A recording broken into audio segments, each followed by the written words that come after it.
Noi, eu și voi, cred că toți care vă uitați la mine, nu avem posibilitatea asta, nu avem... nu suntem așa de șmecheri încât să închidă ăștia Transfăgărășanu și blochează ambele sensuri. Și stau și interacționează cu ursul, da, din cutiile lor de tablă, dar tu pe motor nici nu poți înainta.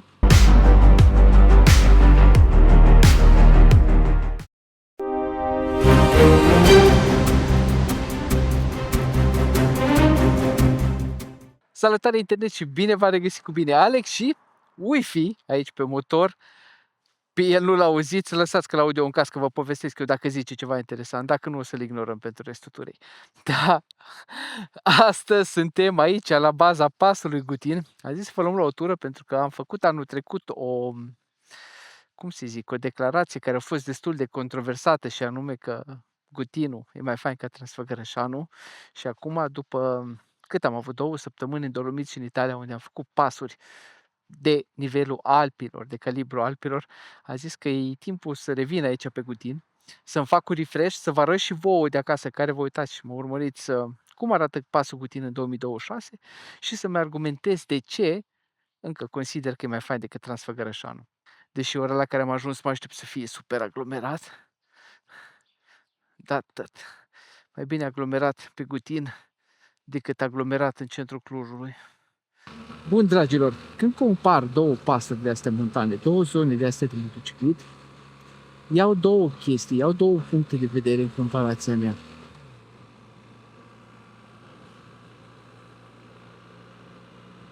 Unul dintre ele e vizualul, și anume ce vezi, da? Adică faci pasul, te uiți în jurul tău, vezi munți, păduri, ce o vedeai, cât îți de frumoase, și celălalt, fiind pe motor, cât de fain să conduci pe el. No. De ce a intrat ăsta în șanț? Oare e beat ăsta? L-ai văzut cum a intrat în șanț? Da. Nu știu ce vreau să facă, dar atunci mai bine să nu mai stăm pe lângă el. Deci da, primul e ce vezi când faci genul ăsta de pas și al doilea e cât de fain e să conduci pe el. Pentru că de aia suntem motocicliști la urma urmei, că ne place să conducem motociclete. Și hai să vă zic care e problema mea cu Transfăgărășanu. Transfăgărășanu, ok, și o să o spuneți toți cum mi-ați spus și anul trecut, nu? Că zis de la Top Gear că e cel mai fain drum din lume. Nu. De la Top Gear nu o zis aia. Ei au zis că e the best driving road in the world. Deci cel mai bun drum de condus din lume. Vai, ce fain serpentinele astea. Mă scuzați că o să mă întrerup ca să le iau corect, că e mai prioritar să iau serpentinele astea corect decât să vorbesc cu voi. Dar da, eu zic de Transfăgărășanu că e the best driving road in the world. Și sunt convins că din punctul lor de vedere, într-adevăr, ei au văzut și multe, nu am ce să contest, au o experiență clară, o experiență mai vastă despre ales drumuri bune de condus și faine de condus din lume, dar ei au fost cu supercaruri pe Transfăgărășan, unul la mână și doi la mână, ei au avut Transfăgărășanul închis doar pentru ei. Noi, eu și voi, cred că toți care vă uitați la mine, nu avem posibilitatea asta, nu avem... nu suntem așa de șmecheri încât să închidă ăștia Transfăgărășanu când mergem să-l facem, nu? Și ce înseamnă asta? Că deși vizual, da, clar, Transfăgărășanu e mult mai frumos vizual, adică ce vezi în jurul tău când îl faci, decât Gutinul. În Gutin aici nu vezi nimic în afară de păduri. Nimic în afară de păduri. Și e ok. Dar noi nu avem șansa să se închidă Transfăgărășanu pentru noi când mergem să-l facem. Așa că, ce o să rămânem? O să rămânem cu un pas de făcut cu motocicleta, un pas cu asfalt foarte prost, calitatea foarte proastă a drumului, un pas care 90% pe parcursul anului cât e deschis, e ultra mega aglomerat, mai nou e și periculos, pentru că poliția și jandarmeria îl ignoră și nu au de gând să stea, nu stau să amendeze și să deblocheze traficul când se opresc toți cretinii să interacționeze cu urșii. Și când zic cretini, nu vreau să gândească nimeni în mod special la ceva, nu mă refer la modul general. Nu mă interesează țara din care ești când faci asta, de ce ai venit în România, ești la neamuri, ești în vizită, nu-mi pasă. Îmi pasă pentru simplu fapt că tu ești un cretin că faci asta. Nu. Și poliția și jandarmeria nu se simt să stea. Ea trebuie să stea să bage toată ziua, de dimineață până seara. Mai ales cât e sezon și traficul ăsta exagerat de mare pe Transfăgărășan, să stea să bage toată ziua pază și protecție acolo, să nu rămână oamenii la blocați, la urși. Pentru că tu, când vii cu motocicleta, e foarte nasol să se întâmple asta. Ok, tu nu ești interesat de asta, ești motociclist cu capul pe umăr. Nu ești interesat de asta. Ești interesat să vii, să te bucuri de drum, perfect de acord. Dar ce se întâmplă când doi cretini, fiecare într-o mașină, în conserva lor de tablă, rămân și se opresc la văduri, se opresc la poze cu și blochează ambele sensuri. Și stau și interacționează cu ursul, da, din cutiile lor de tablă, dar tu pe motor nici nu poți înainta, că e traficul așa cum e. Gutinul, în schimb, din nou, vizual nu-i cine știe ce, nu vedeți mare lucru. Da, de condus, vedeți și voi cum e asfalt în fața noastră. Și ce serpentine mișto avem aici. Salutare! De condus îi de vis, adică mult mai des. Dacă aș avea ocazia, aș veni aici să fac decât să mă duc să fac Transfăgărășan. Să stau să mă chinui în traficul ăla, în jegul ăla, drumul ăla prost, de care nu pot să mă bucur. Că și să fie liber, tot pot să pe tare, că e praf asfaltul ăla. Că nu mai fost refăcut de când l-a făcut inițial Ceaușescu, nu? Adică eu n-am mai auzit de asfalt pe Transfăgărășan, poate pe ticierile. Pe când aici e distracție.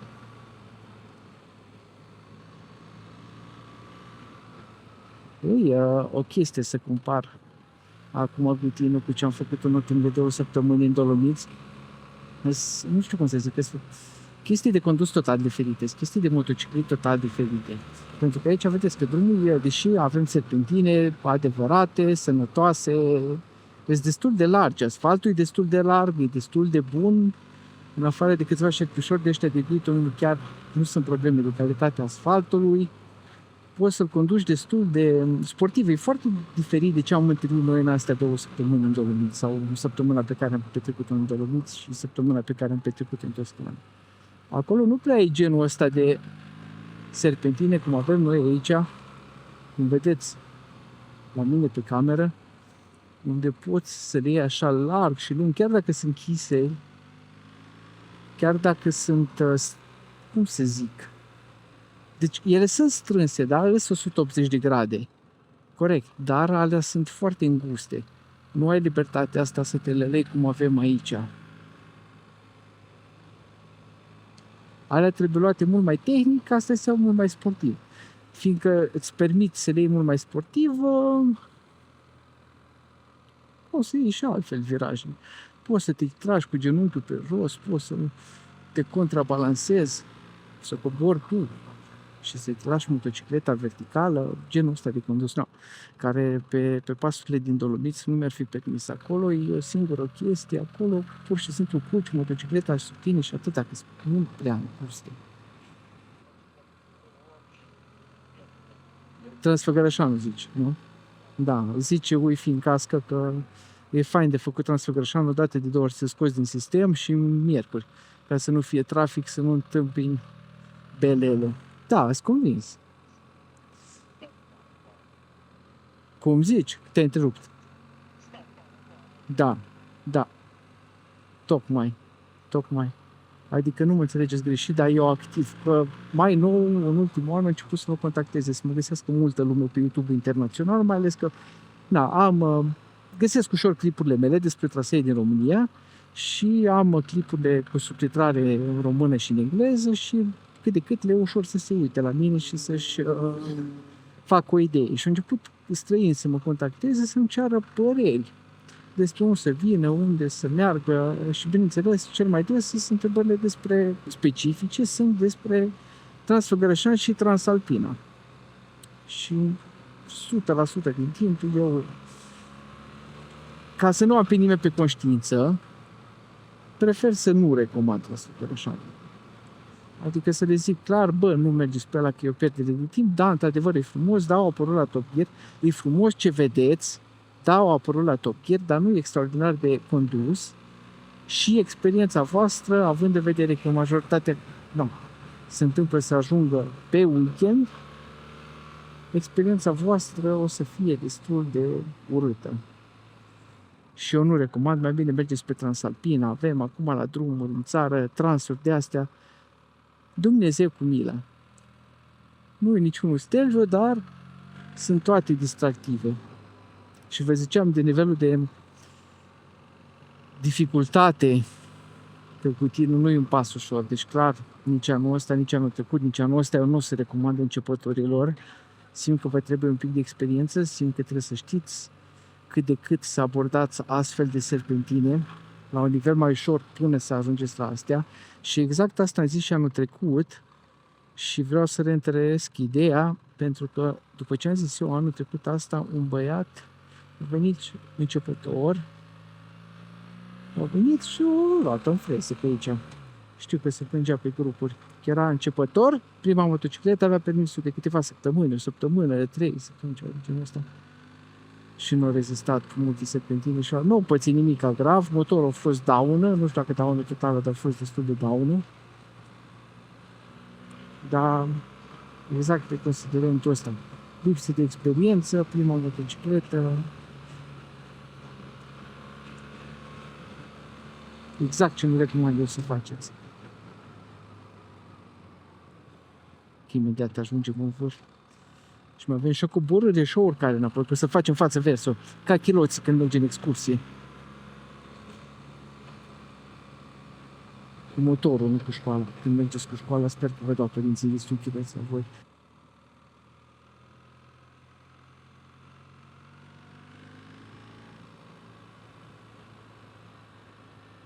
Ei, vârful!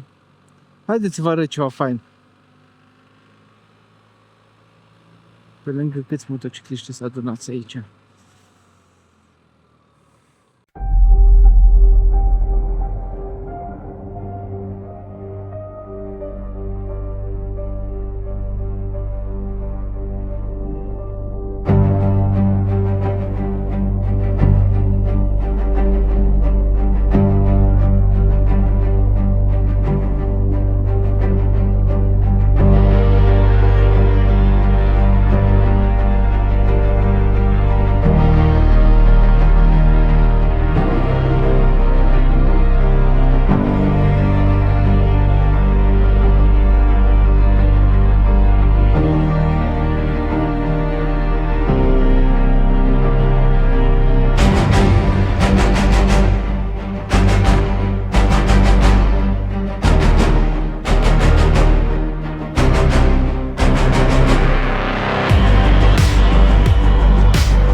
Sper că v-au plăcut filmările din dronă.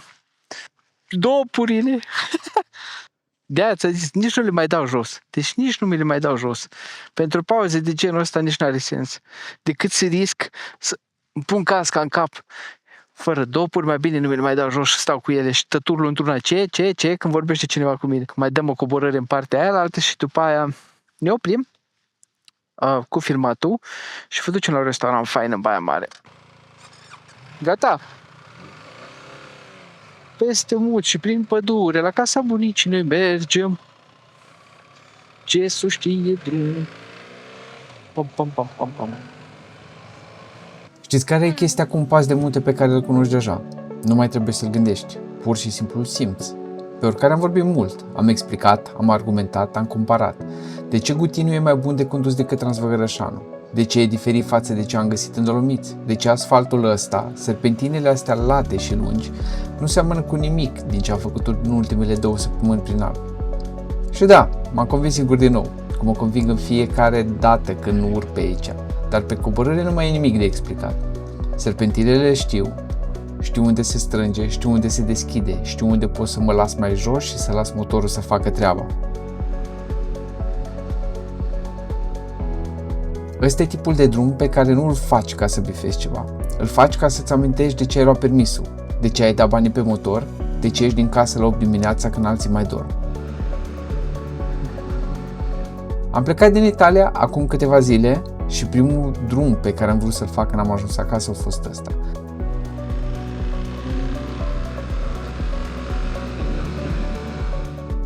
Cred că asta spune tot.